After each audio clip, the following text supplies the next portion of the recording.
کے بعد جو سنتیں ہیں وہ 4 پڑھتے ہیں، کوئی کہتا ہے 2 پڑھو، 4 اگر پڑھنی ہے تو مسجد میں پڑھیں اور 2 پڑھنی ہے تو گھر جا کے پڑھیں، اس کے بارے میں آپ کیا فرماتے ہیں؟ یہ ٹھیک ہے بات، جیسے کئی لوگ 2 ہی سنتے پڑھ کے چلا جاتے ہیں نا، زیادہ تر اہل حدیث حضرات ایسا کرتے ہیں، وہ نہیں ٹھیک۔ مسجد میں جیسے ہمارے یہاں طریقہ رکھا وہاں ہی سنتیں پڑھ لیتے ہیں، اس کے لیے تو آپ نے صاف حکم فرمایا نا کہ من کان منکم مصلی بعد الجمعہ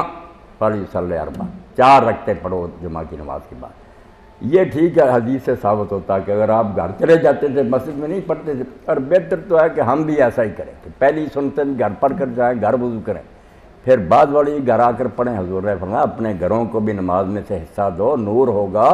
برکت ہوگی، مگر ہم نہیں کرتے، مسجد میں جا کر وضو کرتے ہیں۔ حالانکہ حدیث پاک میں بڑی بشارت آئی ہے کہ اگر آدمی گھر سے وضو کر کے جائے، جو قدم وہ اٹھاتا ہر قدم پر اللہ تعالیٰ ایک گناہ معاف کرتا ہے، ایک درجہ بلند ہوتا ہے، ایک نیکی لکھی جاتی ہے، یہ عمرے کی طرح کہ آپ اللہ کے گھر کی زیارت کی۔ حضور نے فرمایا یہ شاخیں ہیں، برانچیں ہیں بیت اللہ کی، ان کو بھی بیت اللہ کا کہ مسجدیں کوئی عمارت نہیں، اللہ کے گھر ہیں چھوٹے چھوٹے، ان کی طرف تم جاتے ہو۔ تو جیسے میزبان کے لیے لازم ہوتا ہے کہ مہمان کی مہمان نوازی کرے، اللہ کے ذمہ ہو جاتا ہے کہ میرے گھر مجھ سے ملنے آیا وہ تمہارا حق ادا کرے۔ تو گھر اگر پڑھ لیں پہلی بار، بعد پھر 2 ہی، بعد میں پھر 2 ہی سنتے ہیں۔ اگر گھر آ کر پڑھیں، مسجد میں پڑھیں تو صحیح، پھر یہی 4 پڑھیں، 2 کریں،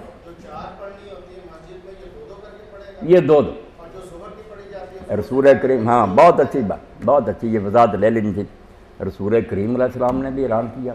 اور حضرت عمر رضی اللہ عنہ نے اپنے زمانہ خلاف نے ممبر پر اعلان کیا کہ لوگوں صلاۃ اللیل والنہار مثنی مثنی، رات اور دن میں جب نماز پڑھو 2 زور کی سنتیں ہوں، عصر کی ہوں، کسی نماز کی ہوں، 2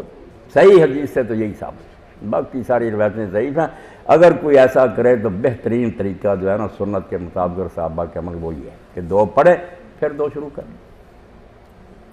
جی